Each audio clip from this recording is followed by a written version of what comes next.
Assalamualaikum warahmatullahi wabarakatuh. Perkenalkan, saya atas nama Siti Hadijah dengan NIM 2304040073 dari kelas AKS 5D. Nah, di video kali ini saya akan menjelaskan 4 materi pada mata kuliah pengauditan organisasi syariah. Langsung saja, yuk kita simak videonya. Materi yang pertama yaitu kertas kerja audit. Nah, sebelum kita bahas lebih dalam, kita harus tahu dulu apa sih kertas kerja audit itu. Nah, kertas kerja audit adalah catatan yang dipersiapkan dan disimpan oleh auditor yang isinya meliputi prosedur audit yang diterapkan, pengujian yang dilakukan, informasi yang diperoleh, serta kesimpulan yang dicapai dalam penugasan audit. Adapun fungsi dari kertas kerja audit itu ialah berfungsi sebagai pendukung utama bagi laporan auditor, termasuk representasi tentang pengamatan atas standar pekerjaan lapangan dan membantu auditor dalam pelaksanaan dan supervisi audit. Selain itu, kertas kerja juga merupakan bukti pendukung utama yang memungkinkan auditor membela diri apabila hasil kerjanya dipermasalahkan di kemudian hari. Selanjutnya, kertas kerja audit dapat diklasifikasikan dalam 3 kelompok. Yang pertama ada permanent file, yaitu berisi informasi penting yang berkesinambungan bagi suatu penugasan pemeriksaan dan dimaksudkan untuk menyimpan data historis atau data berkesinambungan sebagai sumber informasi yang penting untuk pelaksanaan audit dari tahun ke tahun. Contohnya, akta pembelian perusahaan, informasi di jenis pekerjaan, perjanjian pinjaman dan pembagian sepanjang dan lainnya. Terus yang kedua ada file, yaitu berisi kelas-kelas kerja yang dapat digunakan selama pemeriksaan administrasi. Misalnya ada software auditor, laporan keuangan perusahaan, laporan audit final, manajemen letter, surat representasi saya, report point, kertas kerja perencanaan audit, kertas kerja pengujian substantif, seperti launching benefit, pengawas, audit auditor, audit program, dan kertas kerja lainnya berkaitan dengan audit tahun depan. Dan yang terakhir ada tax file, yaitu berisi informasi yang berkaitan dengan kewajiban klien di dalam auditan, tahun berjalan, tahun sebelumnya, dan tahun yang akan datang. Surat ini sudah berfungsi sebagai daftar penelitian SPT tahun depan.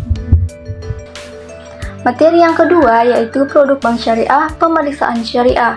Produk penyaluran dana bank syariah terbagi menjadi 3 kategori.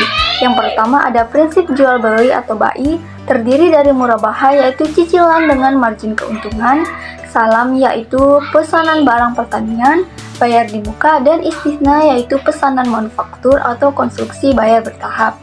Terus yang kedua ada prinsip sewa atau ijarah, yaitu perpindahan manfaat atas jasa atau barang, termasuk ijarah mutahiyah, bitamlik yaitu sewa beli.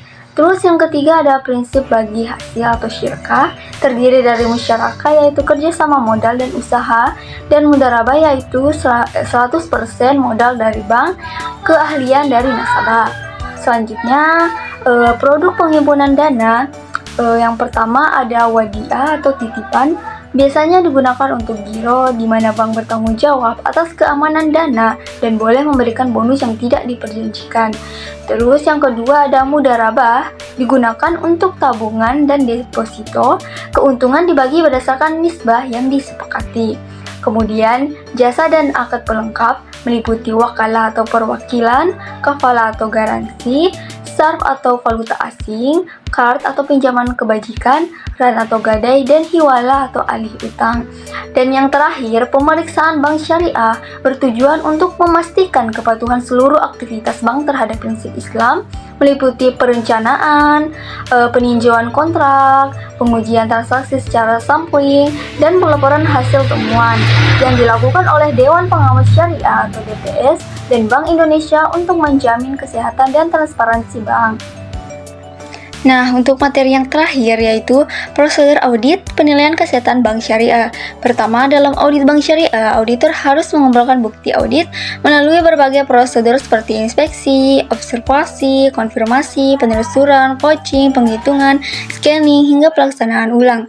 Nah, semua prosedur ini memastikan bahwa kegiatan bank berjalan sesuai prinsip syariah dan aturan perbankan. Selanjutnya, kita masuk ke penilaian kesehatan bank syariah. Penilaian ini penting untuk mengetahui apakah bank mampu menjalankan operasionalnya secara normal dan memenuhi kewajibannya. Penilaian dilakukan secara kualitatif dan kuantitatif, mencakup faktor permodalan, kualitas aset, manajemen, rentabilitas, dan likuiditas atau dikenal dengan metode CAMEL. Nah, beberapa ketentuan penting dalam kesehatan bank antara lain, yang pertama ada rasio kewajiban penyediaan modal minimum, yaitu bank wajib memiliki modal yang cukup dibandingkan risiko asetnya, kalau minimal adalah 8%. Yang kedua ada batas maksimum pemberian kredit, yaitu bank tidak boleh memberikan pembiayaan melebihi batas tertentu agar risiko tetap terkendali. Terus yang ketiga ada kualitas aktiva produktif, yaitu pembiayaan dinilai dalam kategori lancar, kurang lancar, diragukan, atau macet. Terus yang keempat ada penyisihan penghapusan aktiva produktif, yaitu bank wajib menyediakan cadangan untuk menutup risiko kerugian pembiayaan. Nah, jika bank melanggar ketentuan kesehatan, Bank Indonesia dapat mengambil tindakan seperti meminta penambahan modal, mengganti direksi, melakukan merger, hingga mencabut izin usaha. Nah, terakhir, kesehatan bank juga dapat diukur melalui rasio-rasio keuangan seperti CAR, FDR, NPE, BOP, dan ROA. Rasio-rasio ini yang menunjukkan kemampuan bank dalam mengelola modal, menyalurkan pembiayaan, mengendalikan risiko, serta menghasilkan laba.